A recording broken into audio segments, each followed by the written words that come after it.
You know the feeling. You've spent 10 minutes laying out a project, you pause for feedback, and all you get is a blank stare. It's easy to assume your colleague wasn't paying attention, or that you didn't explain it well, but usually it's a hardware mismatch. You are simply speaking different mental languages. This infographic maps the spectrum of every kind of mind. Human thinking doesn't happen in one standard way. We operate on a continuum, ranging from entirely verbal thinkers on one end to purely visual thinkers on the other. To find where you fit on this map, grab a pen and a piece of paper. Think of a recent moment where you struggled to learn a new concept or get a point across to your team. Over the next 5 minutes, we are going to run a cognitive profile audit.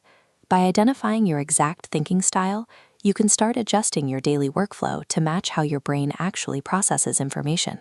Let's look at how this plays out with a simple test: building a flat-pack IKEA desk. A verbal thinker starts by opening the manual.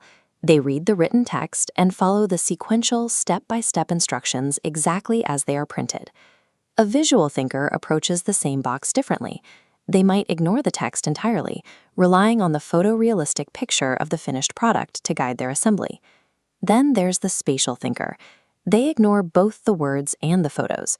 They pull the pieces out, examine the geometric patterns of the pegs and holes, and deduce the assembly logic from the parts themselves. The desk gets built in all 3 cases, but when your approach aligns with your mental hardware, the task requires less effort. Step 1 in our audit is determining your baseline. Do you lean verbal or visual? Look at the left side of the graphic. When you plan your day, do you organize it using words, mental lists, and self-talk?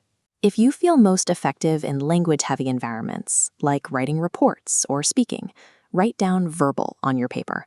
Or do you plan your day by seeing a movie playing in your head?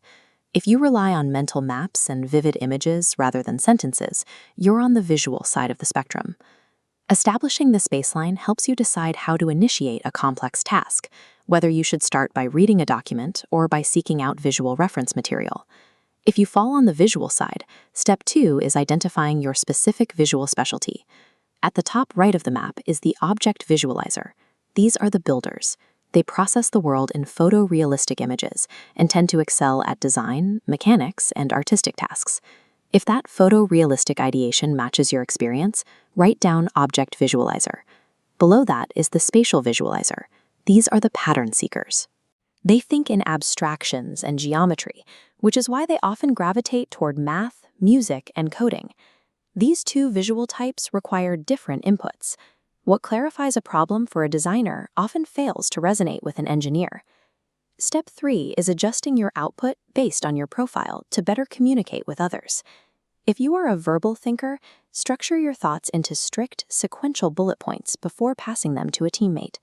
If you're an object visualizer, consider replacing long emails with a quick sketch, a flowchart, or a brief screen share video. For spatial visualizers, focus on presenting the underlying logical formula or code of your idea, rather than trying to frame it as a narrative story. As you apply this, be aware of the projection trap, the assumption that everyone else processes information the same way you do. Most people fall somewhere along this continuum, rather than at the extremes. Forcing a purely verbal process onto a team with different mental leanings is often where communication breaks down. Your cognitive profile audit is complete, and you have a map of your own mental processing. The objective is to stop fighting your natural brain wiring and start matching the message to the mind receiving it. Here is an immediate step you can take. The next time you assign a task, provide both a written bullet point and a quick visual sketch. This dual delivery approach provides a clear entry point for people on both ends of the spectrum, making it much more likely that your instructions are understood the first time.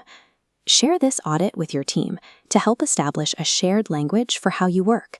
For more tactics on workflow optimization, like and subscribe.